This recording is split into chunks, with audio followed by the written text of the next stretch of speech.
Desde la Edad Media se había discutido acerca de la diferencia entre dos tipos de monstruosidad que, prescindiendo de muchas variantes terminológicas, podemos caracterizar como portentos y monstruos. Los portentos eran acontecimientos prodigiosos y sorprendentes pero naturales, como el nacimiento de niños hermafroditas o con dos cabezas.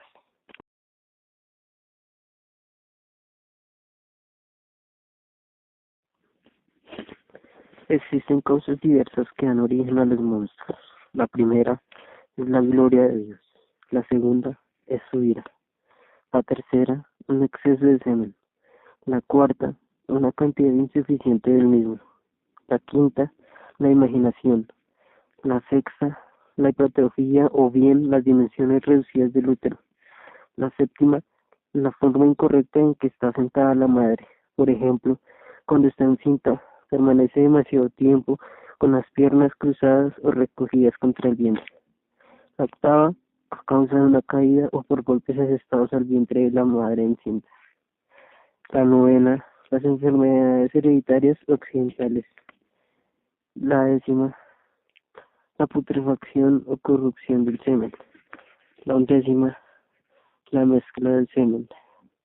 La duodécima, el engaño de malos mendigos.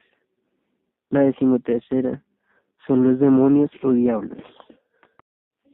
En cualquier caso, desde los primeros siglos medievales, se afirmó que los portentos no deberían considerarse contra la naturaleza, sino contra la naturaleza conocida.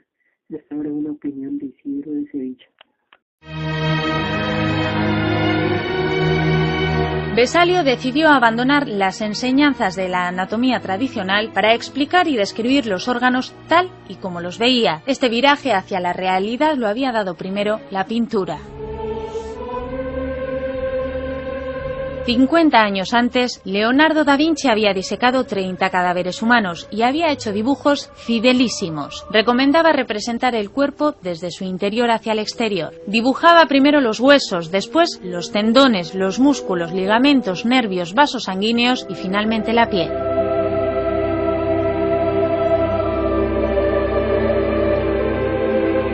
Da Vinci fue el primer anatomista que concibió la idea del hombre de cristal. En sus dibujos aparece un tronco transparente en el que se pueden ver los órganos internos.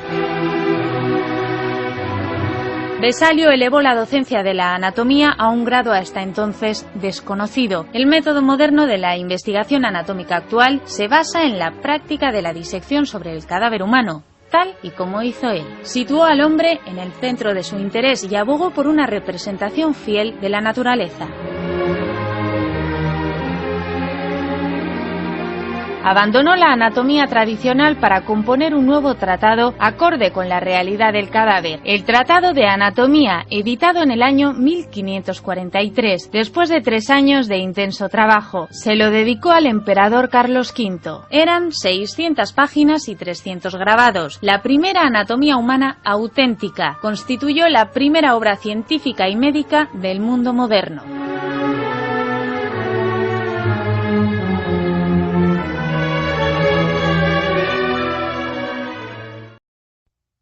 El arte renacentista y el estudio de la anatomía.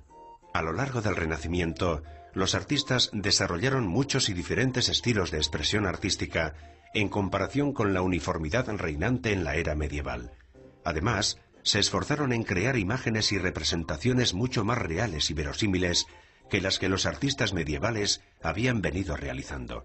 Por ejemplo, las personas representadas en esta vidriera medieval aparecen planas, sin relieve y sin vida, mientras que la figura en esta vidriera renacentista parece mucho más real, en parte porque produce la impresión de tener 3 dimensiones y más profundidad, debido al uso del sombreado. Los artistas renacentistas descubrieron también cómo hacer uso de la perspectiva para crear la impresión de distancia. Esto se lograba disminuyendo el tamaño de los objetos progresivamente, haciéndoles alejarse en el espacio y duplicando así la manera en que los humanos vemos las cosas, pero en una superficie plana. Cuando las técnicas de perspectiva empezaron a utilizarse en el arte renacentista, la gente se sintió cautivada y maravillada, como si se tratara de magia. El mismo efecto que causaría la primera fotografía al ser mostrada al mundo 500 años más tarde.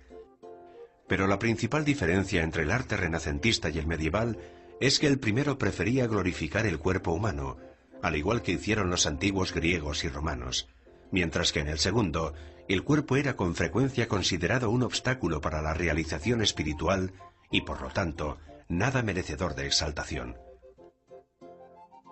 Este renovado interés del arte renacentista en representar fielmente el cuerpo humano trajo consigo efectos en la ciencia también, porque inspiró la primera investigación en profundidad de la estructura del cuerpo humano desde los tiempos de los romanos.